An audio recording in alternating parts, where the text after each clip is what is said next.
Ајде да го отвориме дигитронот и да си играме множење и делење. Можеме со весела математика и некој да се бајле. Но да ви кажам, ВМРО ДПМН пак ќе дојде на власт во 2024 година. И тоа со огромна победа над овие тачињава што се. Левица може да смета од 4 до 6 пратеника.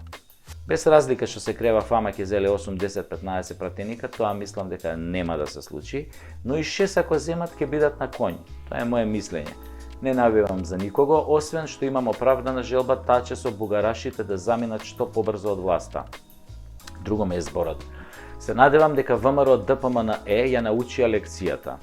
Од минатото, мислам. Се надевам дека ја научиле. И многу е важно Мицкоски да достои на зборот да го исфрли дуи од игра. Важно е за сите нас, особено за македонците. Оти ако пак коалицира со нив, ќе станеме палестинци на сопственото тло. Второ, ВМРО ДПМН штом формира влада, мора веднаш да ги прекине сите преговори со бугарите за нашиот идентитет, да ја укине на историска комисија, ама буквално да ги прекине сите преговори. И јасно да им го покаже местото на сите бугарски агентури кои со години роварат во нашава држава на штета на македонците. Мора да го врата достоинството на македонците пред светот кој Заев Ковачевски и нивните го избербатија ко полски Кенев. Велат, готово било со промената на името. Јас велам, хартија трпи се. Со хартија, драги мои, и гзоци го бришеме. Остајте вие се тоа дипломати, сме дале збор, сме подпишале. Со на кого сме му дале збор, бе? Со кого сме подпишале? Со поголеми курви од квинслинзиве кои го сменија името? Сме дале збор на лицемери, садисти и лопови. Не се важи, бе, тоа. Не се важи. И ова е уште една порака до Мицкоски и ВМРО. Мора да бидете одлучни по овие прашања ако сакате да го почнете владењето со ветер во грб.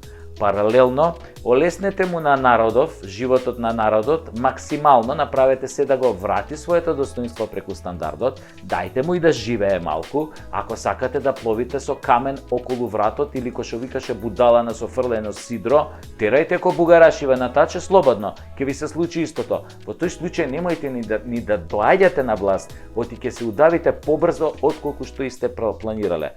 Ова мора прво да си го расчистите прво пред себе, не на божемски, на вистина, вистински стварно. Кажувам само што би требало да направите како најголема опозицијска партија која ќе се врати на власт, а другото е ваше. Само треба да знаете, а на овој народ му е доста од понижувања и лош живот. Туку да се вратам на квислинзиве од СДС, таче, тоа што тебе ти треба, не е вина још и цигане за 100 како што пееше таму у кафаната со Вучич, туку тебе ти треба психијатар и домашно воспитување. За првово не е доцна, за второво прошовост. Ти си веќе изградена и непоправлива. Затоа гласно прашувам, ало, тендерана, ќе дојдете да симнеме еден неподвижен човек 4 ката, а? Тебе те прашувам, таче, тебе и Обиджуко, ти таче си добар у бицепсите, те гледам вака, ќе бидеш од корист прв пат у живот. А Обиджуко исто може, не е мал селско дете, да го кренеме еден човек, комши има 80 години, ама тежок е за 190 висок. Оти треба да го носиме за нова северна лична карта, оти старата му е извадена пред само 2 години, а сега веќе не му важи, а мора сам нели да оди да вади нова, ама не може, пошто веќе не подвижен. Не може. Значи, мора северна карта лична да има, таква, за да зема пензија. Инаку не може да земе пензија. Па затоа, ова не е лошо да дојдете да помогнете да окренеме. Абе, што направите со личните карти и овие пасошеве, бе, коњи шталски, бе?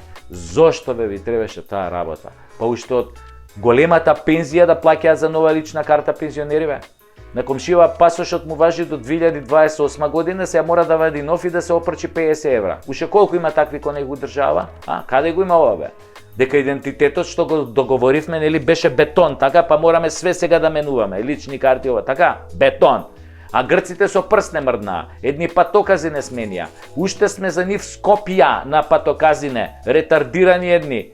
Ко сега со бугарите што се договарате, бе, изроди, таче се на вака да ти кажам, барем организирајте одење по дома за неподвижни стари лица, за нови лични карти, барем тоа кога сте за се друго неспособни.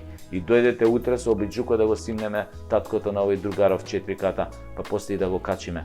Да ви се качи притисок, да не ви се симне никад. Ајд гитла.